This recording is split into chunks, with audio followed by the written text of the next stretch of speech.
When Ghana sent relief to Haiti, 2010 World Cup, Ghana got to the quarterfinals. We almost got to the semifinals, and then Suarez did what he did. Now, Ghana is sending relief to Jamaica, Cuba, Sudan, and earlier this year, Palestine. 2026 World Cup. Ghana is going to win the World Cup. I don't make the rules. Ghana continued its long tradition of global humanitarianism by donating 10 million Ghana cedi worth of relief items to Jamaica, Cuba, and Sudan over the weekend. A lot of people don't know this, but earlier this year, somewhere in August, Ghana donated 40 metric tons worth of cocoa products to Palestine in the middle of the Gaza conflict. So when I say Ghana continues its long tradition of global humanitarianism, I'm talking about something we've been doing since 1957 when Ghana gained independence. But before we get into all of that, my name is Tenebi Tony. I'm a Ghanaian writer who lives in the US. On this channel, I talk about geopolitics from the perspective of an African. If that's something you are into, subscribe to this channel. So this year, Hurricane Melissa hit some countries in the Caribbean, and the most hit by those countries was Jamaica. Jamaica is a country which Ghana shares a long bond with.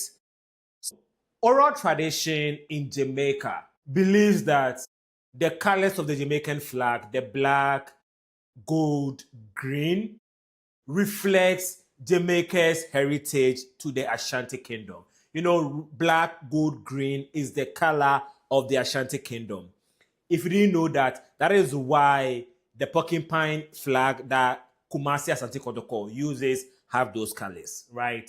And so Jamaica is believed to have the colors of their flag reflect their Ashanti heritage, because a lot of the former slaves who are now Jamaicans trace their heritage to the Ashanti Kingdom in Ghana. And if you know Ghanaian history, you know that when the Ashantis and the British were, going at each other, the British at some point conquered and captured some Ashantis and took them to the Caribbean. And a lot of them stayed in Jamaica. Some of them maintained their heritage and tradition.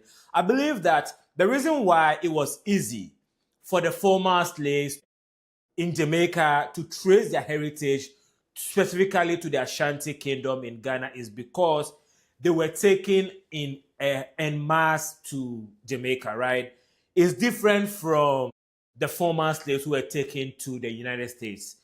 People who were taken to the United States were captured individually from different places, so they didn't have a community to share their heritage with, and so it is difficult to maintain the heritage if you don't know who comes from your hometown. That is not the story with the Jamaican slaves, right? A lot of them were captured at a war and taken to Jamaica.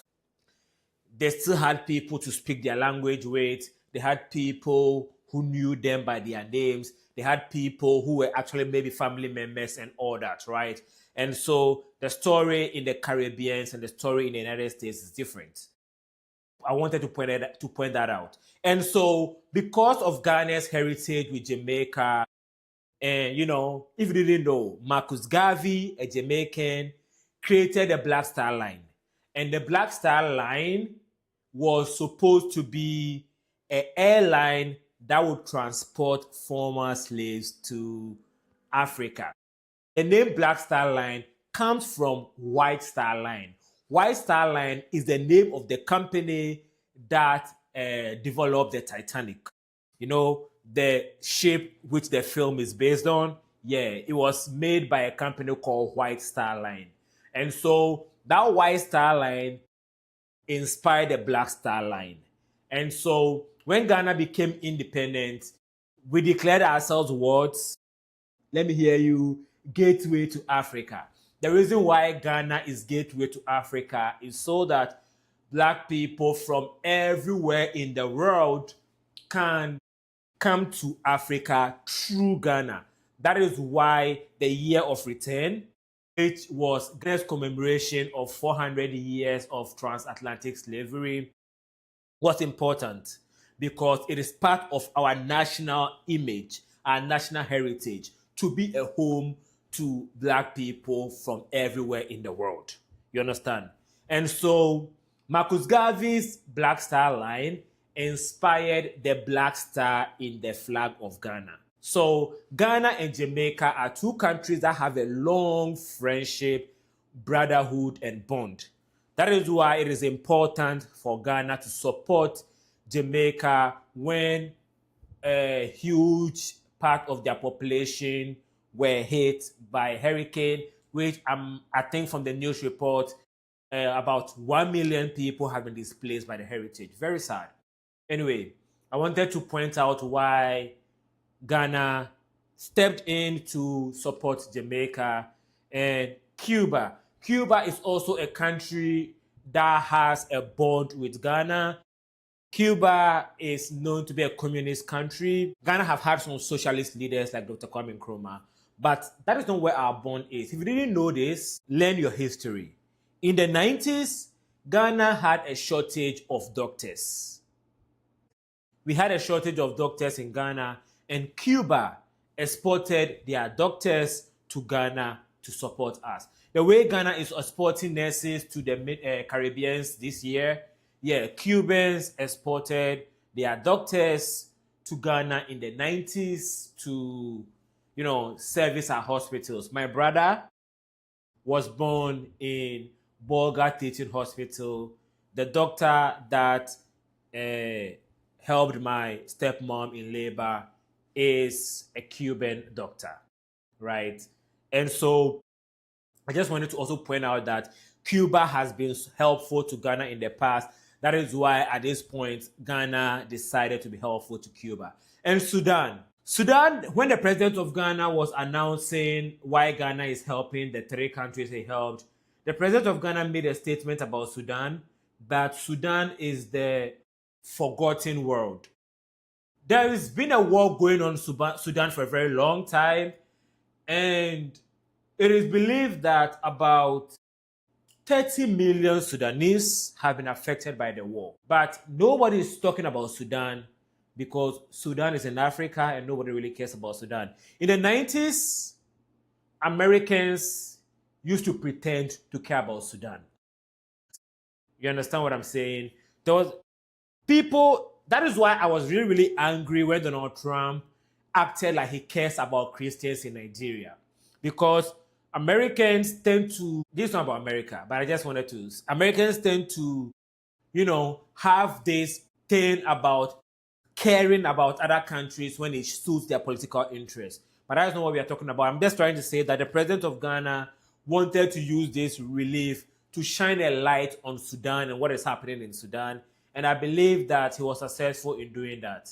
And I want to commend President Mahama for what he did. And this is not actually the first time President Mahama is doing this.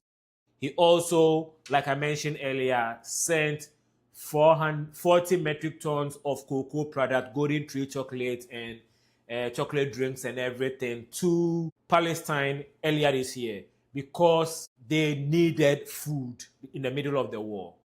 And actually, in 2014, when Ebola outbreak happened in West Africa, Liberia, Sierra Leone, and Guinea were three West African countries that were hard hit by Ebola. President Mahama sent relief to these countries because, again, he said that these are our brothers and it is our duty as Africans to support our African brothers in the middle of a crisis.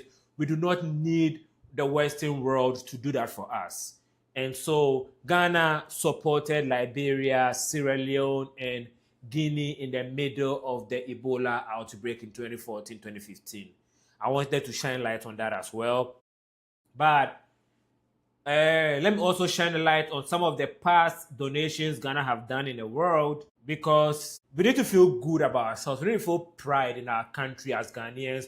Things are not where they are supposed to be, but things are better than they've always been.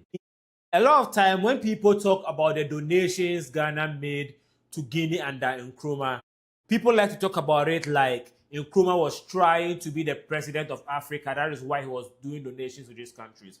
But when Guinea declared independent from France in 1958, the French people took away everything. They took away any form of financial support the Guinea people could have had.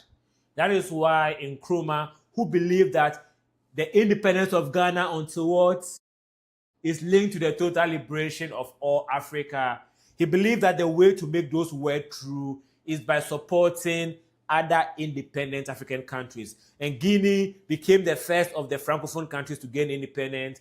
Guinea set an example. When Ghana supported Guinea, it helped Guinea to stand on their feet a little bit. And then by 1960, all the Francophone countries in West Africa started gaining independence. So it was important for Ghana to support Guinea in 1958. In 1960, Ghana also gave Mali some money. Ghana had been supportive of Congo from the same 1960. And you remember 2010, Ghana supported Haiti. You know, I'm a superstitious person. In 2010, when the hurricane happened in Haiti, and Ghana supported Haiti by sending them relief items worth $3 million.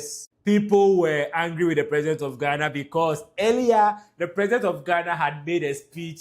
President Mills, his name is or was, may he rest in peace, had made a speech where he said, that means focus on domestic issues. So when Haiti were hit by a hurricane and the president of Ghana sent money to Haiti, people were like, yo, is that domestic? Anyway, but I'm saying this to say, as a superstitious person, when Ghana sent relief to Haiti, 2010 World Cup, Ghana got to the quarterfinals. We almost got to the semifinals, and then Suarez did what he did. Right?